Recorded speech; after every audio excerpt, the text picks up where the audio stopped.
Evet, dün dağlardan bin bir emekle topladığımız kirişlerimizi ailecek tertemiz şekilde yıkadık. Tabi dağlardan da tertemiz, karın altından çıktığı için temizdi ama yine biz iyice yıkadık. Ve şimdi hepsini aynı hizaya gelecek şekilde kirişlerimizi, normalde kimileri bazen annemler falan doğrayıp şeye koyuyorlar. Ama Bildan Hanım bunun doğrandığı zaman, bıçakla yediği zaman vitamininin gideceği, alayım Selimhan, aferin oğluma, gideceğini söyledi ve aklımıza evimizde atıl duran yaklaşık bir yıl önce aldığımız vakumlama cihazı geldi. Ve dedik ki bunu vakumladığımız zaman hem vitamini gitmemiş olur, hem az yer kaplar, hem de taze bir şekilde kullanırız diye bakalım, bir deneyeceğiz. İnşallah.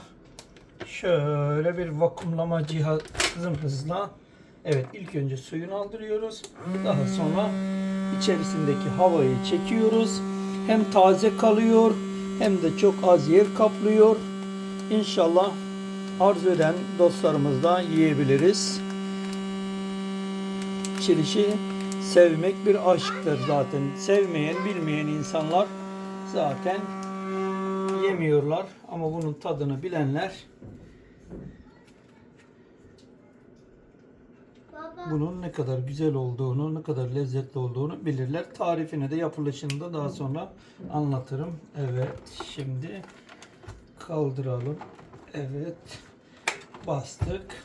Bakalım olmuş mu? Yanlardan. Şuradan. Evet, yeni konu. Çok güzel. İnşallah seven arkadaşlarımız olursa bekleriz, beraber yeriz. Şu şekilde dağlardaki dün bin bir emekle topladığımız kirişlerimiz dolabımıza girecek inşallah.